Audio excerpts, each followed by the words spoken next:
بسم اللہ الرحمن الرحیم. میرا نام شاکر عمر گجر ہے. میں ڈیری اینڈ کٹل فارمرز ایسوسی ایشن پاکستان کی نمائندگی کرتا ہوں. آج میں مخاطب ہوں ایف پی سی سی آئی کے صدر، ان کے عہدیدار اور دیگر جو بھی ممبران ہیں، محترم جناب امان اللہ پراچا صاحب، محترم جناب میاں زاہد صاحب اور دیگر عہدیداران. آج انہوں نے ایک نیوز کانفرنس کی جس میں انہوں نے کھلے دودھ سے متعلق بھی بات کی اور یہ بھی بات کی کہ جناب ٹیکسیز کے نفاذ سے کھلے دودھ کی مارکیٹ کو فائدہ ہونے جا رہا ہے، اور یہ بھی بات کی گئی کہ جی کسان کا دودھ حفظان صحت کے اصولوں کے مطابق نہیں ہے.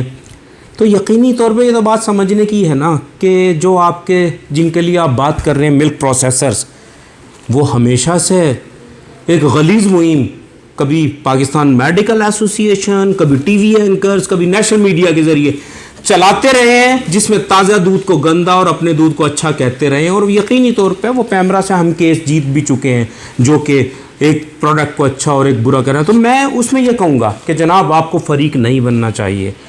آپ کو پاکستان کے 98% اس کسان کی بھی بات کرنی چاہیے جو ملک کی فوڈ سیکیورٹی کا ضامن ہے.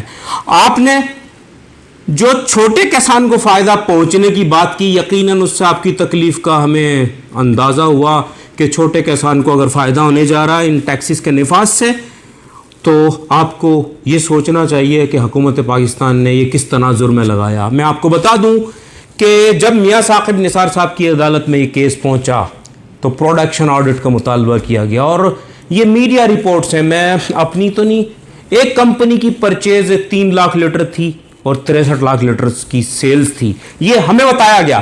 ایک کمپنی کی سیلز 5 لاکھ لیٹر تھی اور پرچیز 5 لاکھ لیٹر دودھ کی تھی اور سیلز 85 لاکھ لیٹرز کی تھی.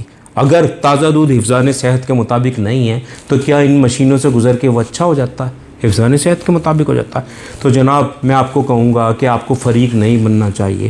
آپ کو اس ملک کے کسان کا بھی سوچنا چاہیے، اور فیڈریشن یقینی طور پہ ہماری بھی نمائندہ ہے، چھوٹے تاجر چھوٹے کسان کی بھی نمائندہ ہے. تو بہت ساری زیادہ ضروری یہ ہے کہ ہم یہ سمجھ لیں کہ تازہ دودھ کی ترسیل کے لیے شہر بھر میں بلکہ پاکستان بھر میں جو حفظان صحت کی بات کی گئی، فوڈ اتھارٹیز کا قیام کیا گیا ہے جو تازہ دودھ چھوٹا کسان، پھر ہول سیلر، پھر ریٹیلر، اینڈ یوزر تک اعلیٰ کوالٹی کا دودھ پہنچا رہا ہے. اور اس کے خلاف جو ان پروسیسرز کی ایک غلیظ مہم ہے وہ مسلسل سوشل میڈیا پہ جاری ہے، جس میں تازہ دودھ کو ہمیشہ گندا کہا گیا ہے اور ڈبہ بند کو ہمیشہ اچھا کہا گیا ہے. تو اس میں یہ بحث نہیں ہونی چاہیے.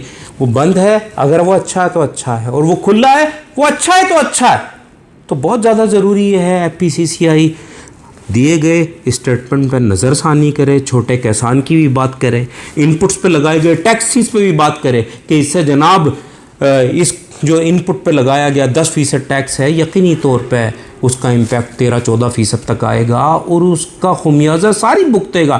دودھ کی پیداواری لاگت بڑھے گی. تو میں آپ سے اپیل کرتا ہوں کہ فوری طور پہ آپ نے جو فریق بن کے ایک پروڈکٹ کی بات کی اور چھوٹے کسان کو نقصان پہنچانے کی یہ بات یقینی طور پہ کسانوں کے لیے قابل برداشت نہیں ہے. میں آپ سے اپیل کرتا ہوں کہ فوری طور پہ آپ کو اپنے اسٹیٹمنٹ پہ نظر ثانی کرنی چاہیے، چھوٹے کسان کی بھی بات کرنی چاہیے. اور میں ایک اور بھی بات آپ کو بتا دوں کہ جناب ان پروسیسرز کو لائسنس اس لیے دیے گئے تھے کہ چھوٹے کسان سے خرید کریں، نہ کہ اس لیے کہ وہ وے پاؤڈر اسکم ملک سے دودھ بنا کے شہر میں فروخت کریں اور بچے غذائی کمی کا شکار ہوں. تو ہم اس پروسیسنگ کے خلاف نہیں ہیں.